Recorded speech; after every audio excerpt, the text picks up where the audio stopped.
My name is Mark McNaught. I'm from the United States originally. I've been living in France for the past 17 years, and I'm currently a professor of American civilization at the University of Rennes in Brittany. So my background is in political science, but I've also been teaching, over the last 5 years, I've been teaching some courses on U.S. constitutional law in Paris. So I have, and my father is of Scottish origin. He was born in Glasgow back in 1937. He's been in the United States since the mid-60s, but he's always had a great fondness and nostalgia for Scotland. And so that's sort of helped inspire me to, to try to play some role in this debate when the opportunity arose. I believe it was, I think, November of 2 years ago when the Scottish government won the overall majority in the Scottish Parliament, and I remember reading about that. And I hadn't followed Scottish politics particularly closely. I'd known about devolution, and I'd known about that there was a Scottish Parliament. Then I read that they had proposed a referendum on independence, and I remember I was out driving one day in the Breton countryside, and I just thought, wow, if they do have independence, wouldn't it be really interesting if they had a written constitution? I went to the Scottish Parliament website and I got a listing of all of the MSPs, and I copy-pasted all of their emails onto a single document, and I wrote 3 or 4 letters arguing in favor of a written constitution. Many of them were ignored, but I got several responses from several MSPs, quite positive in nature. And one of them suggested, oh, well, you should contact Elliot Bulmer at the Constitutional Commission. And so I did, and I wrote to Elliot and talked about some of the ideas I had. I went over and met with them and asked how I could be of service.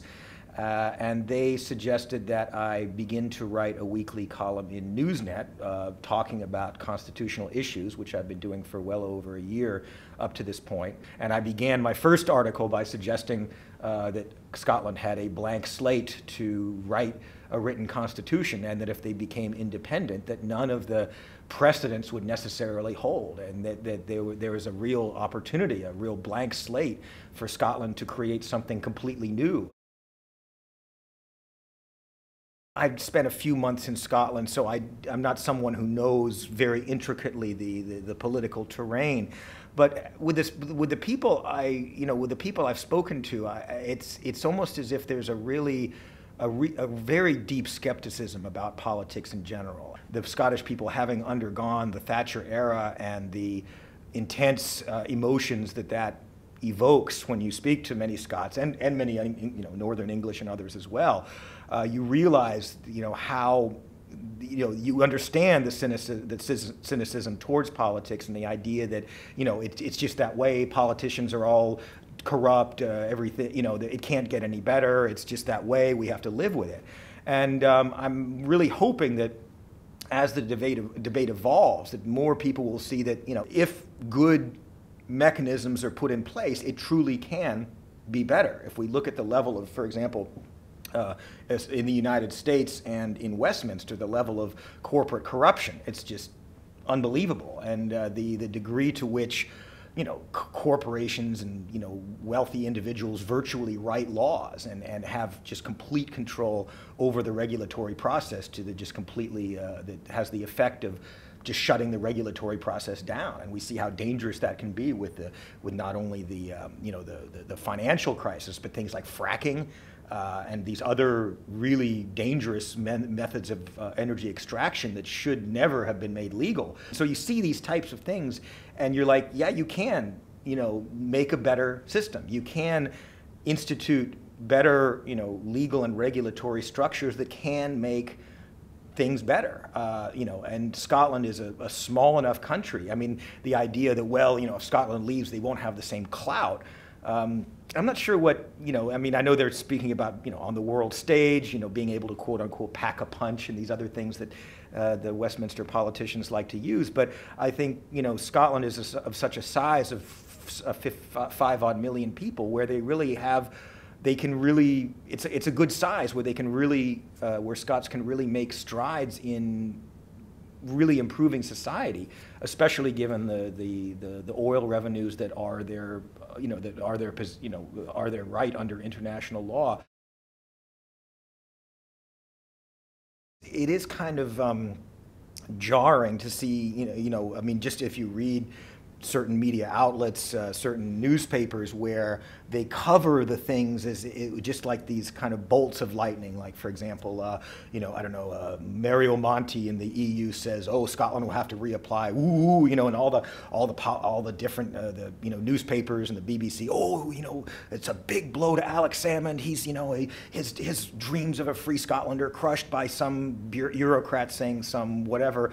And there's just so little exploration of the context, and I see a pattern of a complete lack. The way that the reporting on this is just parroted, where they just take a statement and then blow it up, and it's always a blow to Alex Salmond, and it's not. I mean, and the way that Alex Salmond is personalized, in this way. I mean, yeah, he's the main one of of course he's been advocating independence. He's the main, he has been spearheading this initiative, but at the end of the day, he's not going to live forever, and there will be new Scottish governments, and I think there'll be a complete, assuming independence comes about, there's going to be a complete realignment of the parties. The Labour Party can become a Labour Party once again. The Conservatives can, there could be a real Conservative Party that would in Scotland that would not be just a carbon copy of the Tory Party. They could be a Scottish Conservative, and whatever that means,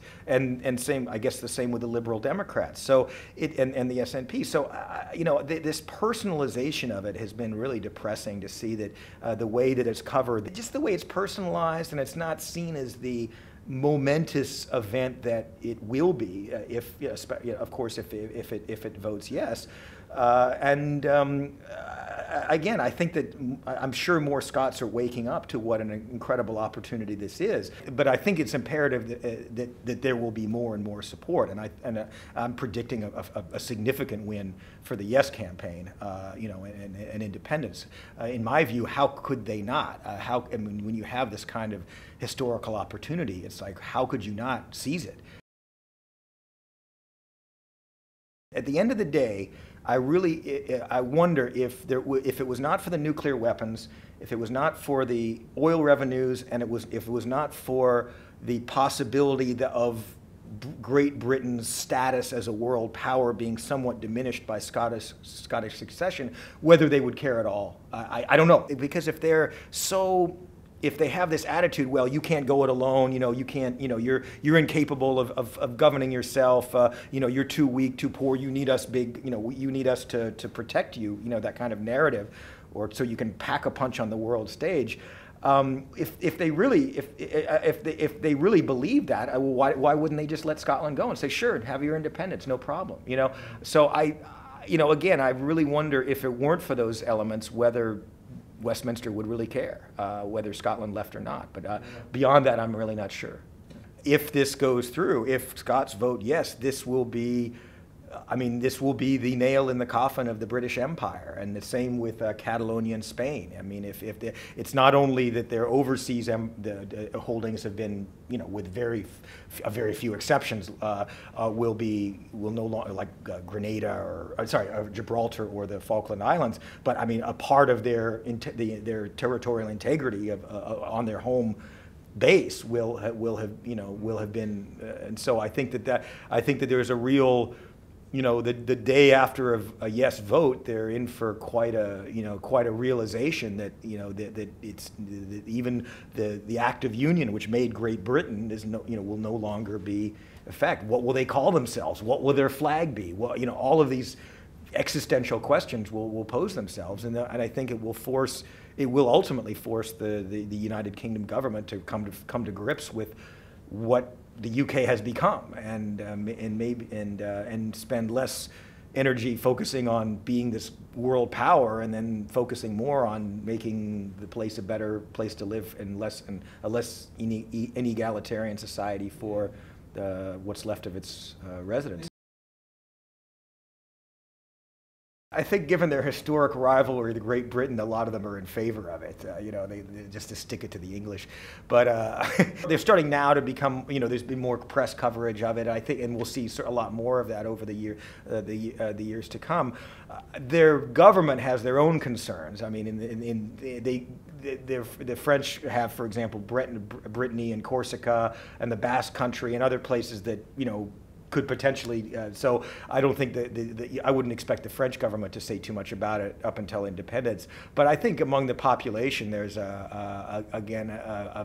a real affection for the Scots. Certainly, any French person that's met Scottish people is usually and been there is really enamored of the people and the country itself. And I think there's a lot of support. Every country has debt. Every country has a deficit. It's easy to criticize the French for many things, but they have a pretty. Their society is quite stable. They have a good social safety net. If you become unemployed, it hasn't got this Anglo-Saxon punitive view towards the poor. The strivers versus skivers, all that horrible rhetoric about how the poor are undeserving and all that. And I know in Scotland it's different, and I know in Scotland it's more that people understand that if you're poor, it's not because you chose it, or it's often due to circumstances. It's not just that you're lazy, but if you look at the rhetoric of Ian Duncan Smith or some of these, or some of the American politicians like Paul Ryan or others, you just see this just Dickensian attitude about the poor that is way too prominent in British politics, and has given rise to things like the bedroom tax and all of this rhetoric of, as I said, strivers versus skivers that I think Scots, at least the ones I've met, don't agree with at all, and could just be, that kind of policy could just be shut out. And Scots wouldn't have to think about it anymore because it wouldn't be part of their policy. They can make their own welfare policies rather than have it being imposed by Westminster Tories. The potential is there to have something amazingly democratic, where if you are able to get absolutely minimize the role of money in politics, where you can make corruption make the Scottish polity a very hostile environment for corruption. I don't know exactly how that's done, but there are ways. There are constitutional ways to minimize corruption, whether it be money, bad information. There's a lot of ways of doing it. I really think that there could be Scotland could be a real model for that, where that other countries would look to that, including England, to how can we do it better, and it's partly because Scotland has been in that less than democratic position, and therefore it has not been taken over to the same degree by special interests as, say, the United States or the U.S. government or the Westminster government. That means it really does have a clean slate. The corruption is not set in as endemically and as hard to extract. I think Scotland could put together something that's just an exemplar of democratic governance, purely the legitimacy of just the people. The Queen and the House of Lords can be put aside, and it can be just, again, legitimacy based on the people, and not these faded, feudal notions of divine right or all of these other things. Just we live in the modern world.